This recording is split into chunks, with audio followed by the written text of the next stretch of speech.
স্বাগত নিউজ 24 চট্টগ্রাম প্রতিদিনের সঙ্গে আছে আমি মাহমুদা মনি। এবার বিস্তারিত। সারা দেশে এসএসসি ও সমমানের পরীক্ষা শুরু। এবছর অংশ নিচ্ছেন 19,28,000 পরীক্ষার্থী। পরীক্ষা হচ্ছে পূর্ণাঙ্গ সিলেবাসে। এবছর 9টি শিক্ষা বোর্ডে পরীক্ষা কেন্দ্রের সংখ্যা 2,291টি। 18,084টি স্কুলের শিক্ষার্থীরা এবার এসএসসি পরীক্ষায় অংশ নিচ্ছে। বিস্তারিত ডেস্ক রিপোর্টে।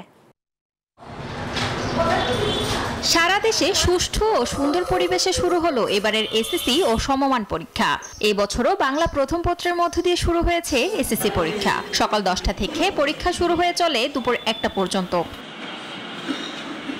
এবার ঢাকা শিক্ষা বোর্ডে মোট পরীক্ষার্থী 3,81,119 জন, চট্টগ্রামে 1,40,628 জন শিক্ষার্থী, দিনাজপুরে 1,82,410 জন, রংপুরে 1,82,410 জন, রাজশাহীতে মোট শিক্ষার্থী 1,81,904, সিলেটে 1,02,872, যশোরে 1,41,064, বরিশালে 84,303 জন, ময়মনসিংহে মোট 1,06,972 জন, কুমিল্লায় অংশ নিয়েছেন 1,69,680 জন। পরীক্ষা শেষে শিক্ষার্থীরা জানায়, বাংলা প্রথম পত্রের প্রশ্ন সহজ হওয়ায় পরীক্ষা বেশ ভালো হয়েছে। আলহামদুলিল্লাহ পরীক্ষা ভালো হয়েছে। এমসিকিউটা মোটামুটি কঠিন ছিল, তাও ভালো হয়েছে আলহামদুলিল্লাহ। এখন নার্ভাসনেসটা নাই।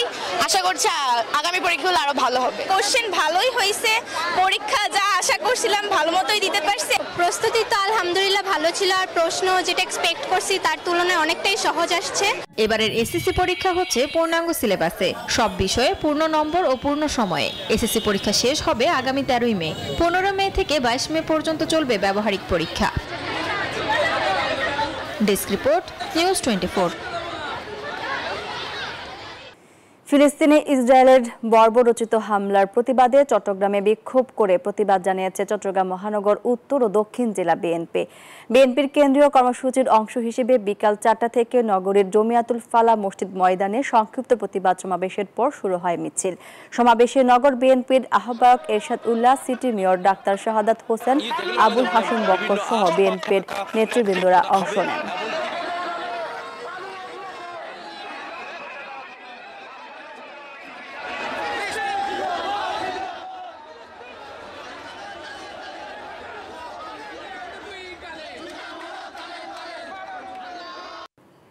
চট্টগ্রামে এসএসসি পরীক্ষার প্রথম দিন তীব্র তাপে অপেক্ষমান অভিভাবকদের স্বস্তি দিতে বিএনপির ভারপ্রাপ্ত চেয়ারম্যান তারেক রহমানের পক্ষ থেকে কোমল পানীয় বিতরণ করা হয়েছে।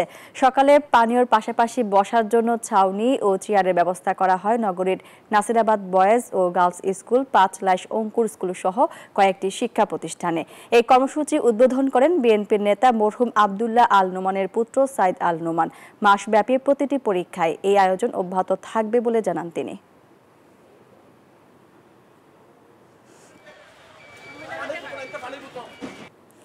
2025-26 অর্থ বছরের প্রাক বাজেট আলোচনায় আয়কর, ভ্যাট, কাস্টমস ও শিল্প সংক্রান্ত একগুচ্ছ প্রস্তাবনা এনবিআর চেয়ারম্যানের হাতে তুলে দিয়েছে চট্টগ্রাম চেম্বার অব কমার্স ও মেট্রোপলিটন চেম্বার সহ চট্টগ্রামের ব্যবসায়ীরা। এমনকি পোশাক শিল্প খাতকে আরও বেশি গুরুত্ব দেওয়ার আহ্বান জানান ব্যবসায়ীরা।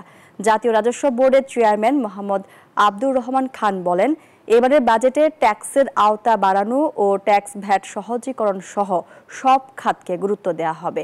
ব্যবসা বান্ধব, জনবান্ধব বাজেট প্রণয়নে সকলের সহযোগিতা চান তিনি। আবু জাবেদের ছবিতে চট্টগ্রাম থেকে নয়ন বোরাজয়ের রিপোর্টে বিস্তারিত।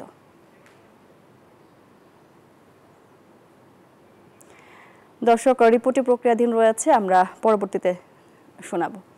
আর এই মুহূর্তে চট্টগ্রাম প্রতিদিনের সংবাদে নিচ্ছে একটা বিরতির সঙ্গেই থাকুন। স্বাগত নিউজ 24 চট্টগ্রাম প্রতিদিনের সংবাদে।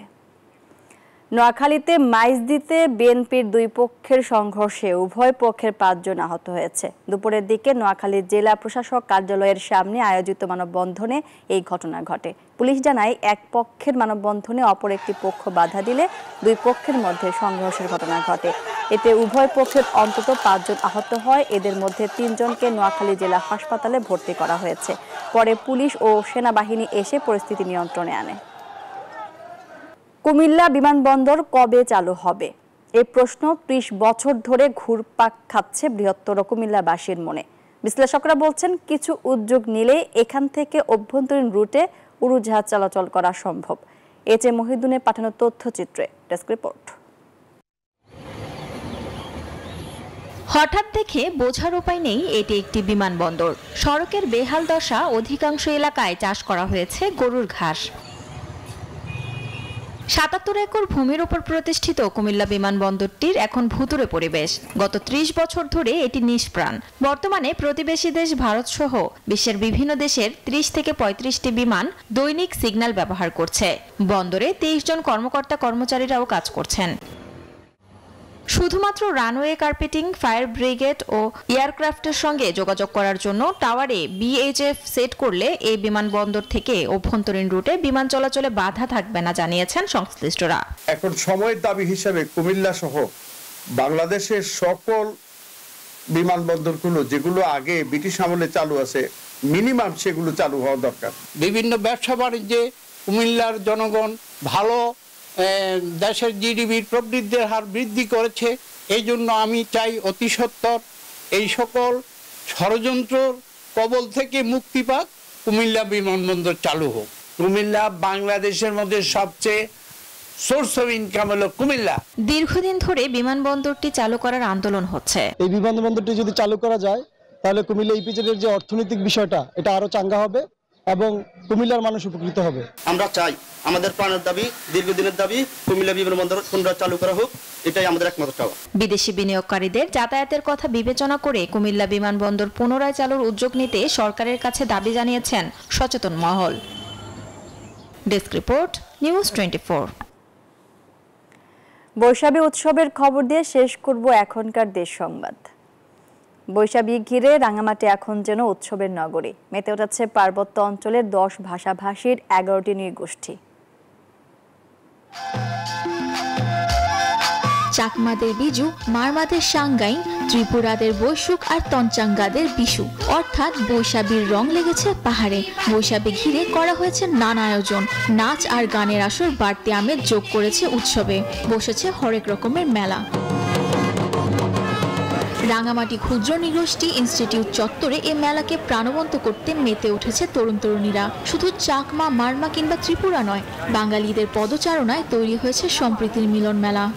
চৈত্র মাসের শেষ 2 দিন, সেটাকে আমরা এই লাস্ট দিনের আগের দিন মানে ফুল বিজু এবং মূল বিজু হিসেবে ধরি, এবং যেদিন হচ্ছে বাংলা নববর্ষ, বৈশাখ মাসের প্রথম দিন, সেটাকে আমরা নববর্ষ হিসেবে ধরি। পয়লা বৈশাখ উপলক্ষে মেলাটা হচ্ছে, বাচ্চাদের নিয়ে একটু ঘুরতে আসলাম।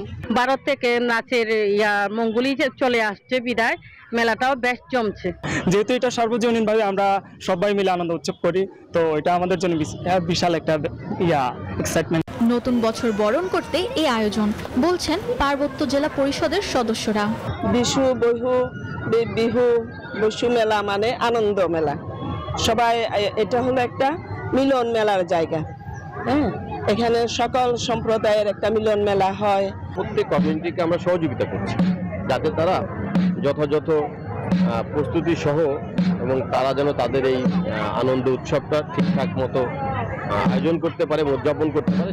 পাহাড়ের বৈশাখীর আনুষ্ঠানিকতা চলবে অর্ধ মাস জুড়ে। প্রতিদিন বিকেল 3টা থেকে রাত 9টা পর্যন্ত রয়েছে নানান আনুষ্ঠানিকতা। Desk report, news 24। বিরতির আগে যেমনটি বলছিলাম, 2025-26 অর্থ বছরের প্রাক বাজেট আলোচনায় আয়কর, ভ্যাট, কাস্টমস ও শিল্প সংক্রান্ত এক গুচ্ছ প্রস্তাবনা এনবিআর চেয়ারম্যানের হাতে তুলে দিয়েছে চট্টগ্রাম চেম্বার অব কমার্স ও মেট্রোপলিটন চেম্বার সহ চট্টগ্রামের ব্যবসায়ীরা। আর এই প্রক্রিয়াধীন রিপোর্টটি আমাদের হাতে এসে পৌঁছেছে, আমরা রিপোর্টটি দেখে নেব। ছাত্র জনতার গণ অভ্যুত্থানের পর নোবেল বিজয়ী ডক্টর মোহাম্মদ ইউনূসের নেতৃত্বাধীন অন্তর্বর্তীকালীন সরকারের অধীনে প্রথম বাজেট 2025-26 অর্থ বছরের এই বাজেটকে জনমুখী করতে চট্টগ্রাম চেম্বার অব কমার্সের প্রতিনিধি সহ চট্টগ্রামের ব্যবসায়ীদের সাথে আলোচনা করতে চট্টগ্রামে ছুটে এসেছেন জাতীয় রাজস্ব বোর্ডের চেয়ারম্যান মোহাম্মদ আব্দুর রহমান খান। ধন্যবাদ। সকালে চট্টগ্রাম চেম্বারের আয়োজনে ওয়ার্ল্ড ট্রেড সেন্টারে 2025-26 অর্থ বছরের প্রাক বাজেট উপলক্ষে মত বিনিময় সভায় নানা প্রস্তাব তুলে ধরেন চট্টগ্রাম চেম্বারের প্রশাসক। করের বোঝা তুলে না দিয়ে কমানোর প্রস্তাবও রয়েছে তাদের প্রস্তাবনায়। আমদানি পর্যায়ে কর হার পুনর্বিন্যাস কিংবা দেশীয় শিল্প সুরক্ষার জন্য নানাবিধ প্রণোদনার বিকল্প উপায় জাতীয় রাজস্ব বোর্ড অনুসন্ধান করে দেখবেন বলে আমাদের বিশ্বাস। ব্যবসায়ীরা তুলে ধরেন নানা প্রস্তাব। ব্যবসায়ী বান্ধব বাজেট চান তারা।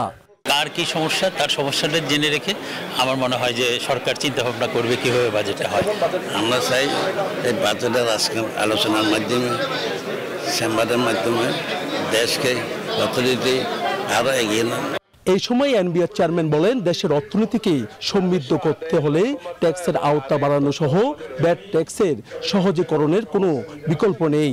ডেস্কে বসে সকল কাজ সম্পন্ন করবেন, এটাই মাননীয় প্রধান উপদেষ্টার বলার কথা, যে ইনকাম ট্যাক্স অফিসে অথবা ভ্যাটের অফিসে অথবা কাস্টমসের অফিসে কোনো ব্যবসায়ী যাবে না, কোনো ব্যবসায়ীর লোক যাবে না, সেই ব্যবস্থা করো।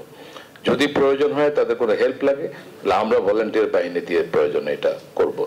অন্যদিকে বন সুবিধা নিয়ে ব্যবসায়ীদের নানা প্রস্তাবের কথা উল্লেখ করে এনবিআর চেয়ারম্যান বলেন, বন নিয়ে ব্যবসায়ীদের নানা অনিয়মের কথা। কিছু ইম্পর্টেন্ট কথা আসছে, central bonded house, partial bond, তারপরে ফ্রি অফ কস্ট যে এফওসি, এইগুলো নিয়ে আমরা খুব সিরিয়াসলি কাজ করছি। এইবার প্রাক বাজেট নিয়ে চট্টগ্রাম চেম্বারের প্রস্তাবনায় আয়কর বিষয়ক 19টি, ব্যাট বিষয়ক 40টি ও শুল্ক বিষয়ক 55টি প্রস্তাবনা প্রেরণ করা হয়। তাদের বাড়ি বাড়ি যাওয়া হবে। তাদের নয়ন বড়ুয়া, জয়, নিউজ 24 চট্টগ্রাম। এই ছিল নিউজ 24 চট্টগ্রাম প্রতিদিনের সংবাদ। এতক্ষণ সাথে থাকার জন্য ধন্যবাদ সবাইকে।